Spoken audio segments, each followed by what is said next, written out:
মই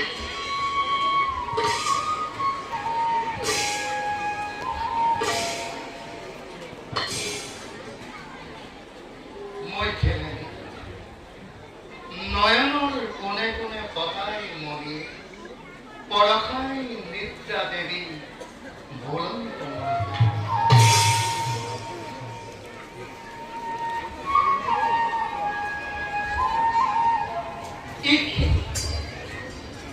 কাৰ প্ৰতিচ্ছবি অংকন কৰি ঢলে ঠিকানত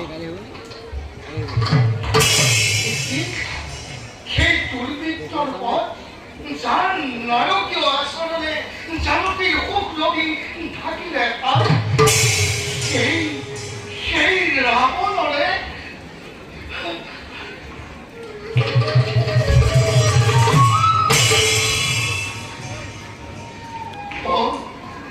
নহয় নহয় চিত্ৰৰ কোণত লিখা আছে ভনীতি অনুৰূপ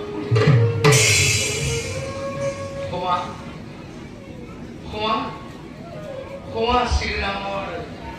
জীৱন লগৰী সুখ দুখৰ লগৰী শুই লোৱা অযোধ্যাৰে কণ্ঠক মই সত্য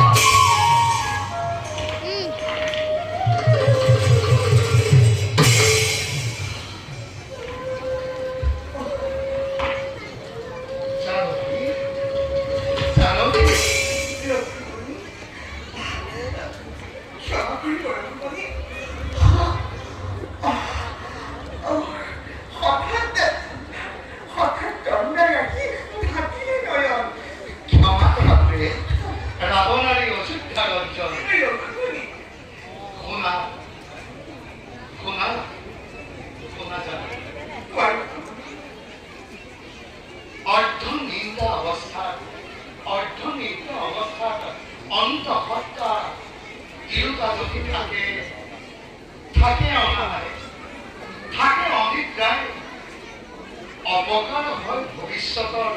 পুত্ৰ সেইহেতু ৰাজপত্যই কোৱাৰ কথা মানি তোমাৰ মুখেৰে শুনা সেই সকলোৰে কাহিনী শুনি পঠিয়াব খোজো তোমাক কালিলৈ প্ৰভাততে বাল্মীকি তপন দৰ্শনৰে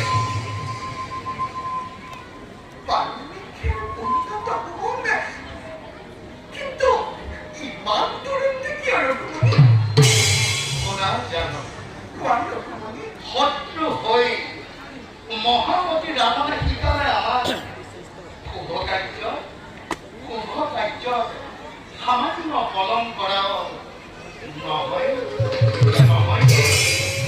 সেয়েহে তোমাৰ সন্মতি পালে পঠিয়াব খোজো তোমাক বাল্মীকি তপন আৰু তোমাৰ সন্মতি তোমাৰ লগত যাব আমাৰ প্ৰাণৰ লক্ষ্মণ প্ৰভুৰ ইচ্ছাৰ বিপৰীতে নকমভাৱে ইচ্ছা কৰিছে জানকী প্ৰভু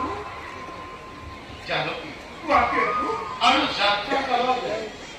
আৰু তোমাৰ কিবা হয় প্ৰয়োজন তোমাৰ জানকী ৰাজভঁৰালৰ পৰা আহি কৰি দিম মই তাৰো ব্যৱস্থা লিখি দিবৰ বাবে মণি মুক্তা অলংকাৰ আৰু